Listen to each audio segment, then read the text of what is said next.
Elon Musk says money won't matter in 2036. You want money for goods and services, right? You want money for obviously food, housing, transport, entertainment. Well, if that is so abundant that... At first, that sounds like a world where everyone is rich. But the more interesting future is stranger.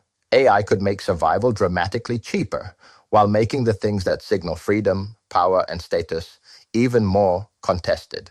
So I think Elon Musk is directionally right, and literally wrong. The directionally right part is easy to see. If robots can grow food, build ordinary homes, manufacture clothes, move goods, drive vehicles, and handle much routine care, the cost of producing many basics could fall sharply. If intelligence becomes cheap, a good tutor, translator, legal assistant, and medical triage tool could be available to almost everyone.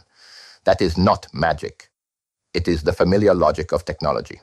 Once a useful capability becomes reproducible, the next unit is often much cheaper than the first. But could matters here. Robots still need energy, materials, factories, maintenance, land, and compute. And 10 years is an extremely short time to rebuild the physical world around them. The serious version of Musk's claim is not that all scarcity disappears by 2036. It is that some of the things people currently struggle to afford could become far less scarce. We have seen versions of this before. In 1901, the average American household spent 42.5% of its budget on food. By 2002-03, that share was 13.1%. In 2024, it was 12.9%.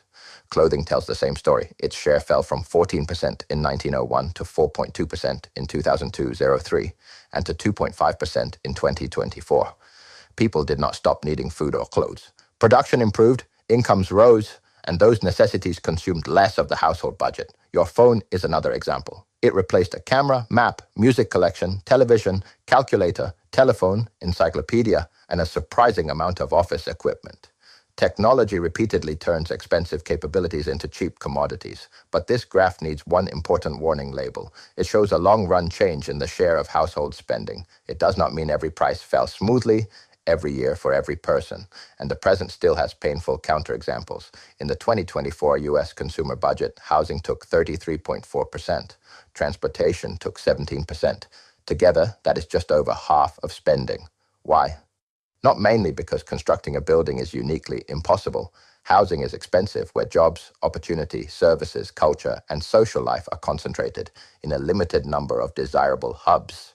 Better construction technology helps, but it does not manufacture another beachfront, another historic neighborhood, or another apartment beside the people and institutions everyone wants to be near.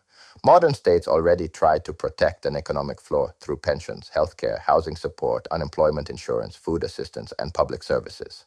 Across the OECD, public social spending was estimated at about 20.5% of GDP in 2022, though the range between countries is huge. If automation makes more basic goods genuinely cheap, societies could raise that floor.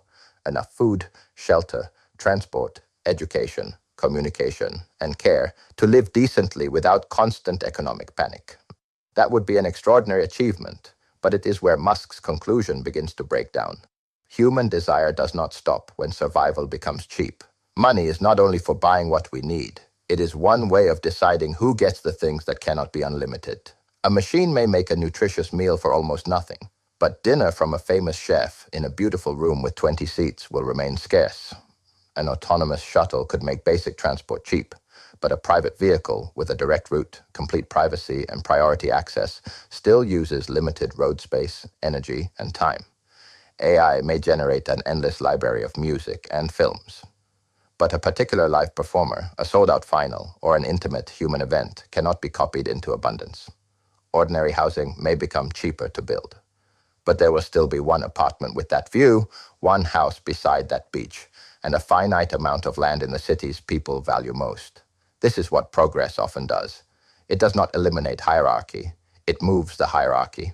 When calories became cheap, people competed over cuisine, health, convenience, and authenticity. When clothes became cheap, people competed over style, brands, rarity, and identity. When information became abundant, attention, trust, interpretation, and influence became more valuable. If intelligence becomes abundant, people may compete more intensely over privacy, reputation, ownership, human access, location, and control.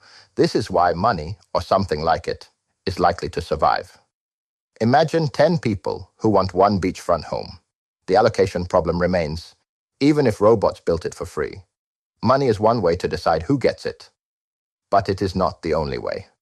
A society could use waiting lists, lotteries, political permission, family connections, reputation scores, or direct rationing. Removing money does not remove scarcity. It changes the rule for deciding who gets scarce things, and it changes who has power over that rule. In fact, a society without money could be more hierarchical, not less.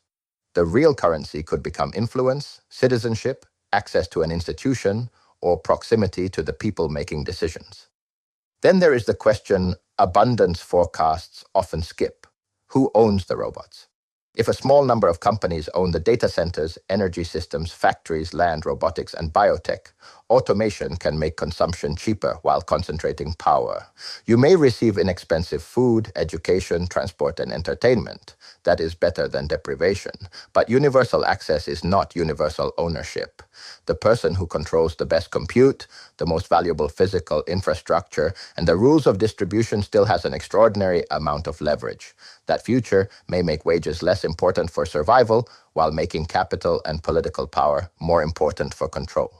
So the real question is not simply whether AI can produce abundance. It is whether the abundance becomes a broad capability or a subscription to infrastructure owned by someone else.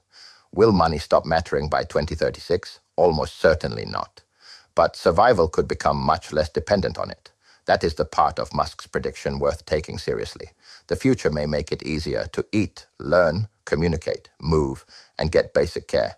But money, or another mechanism of allocation, will still matter wherever scarcity survives. Land, privacy, attention, human access, advanced healthcare, ownership, control.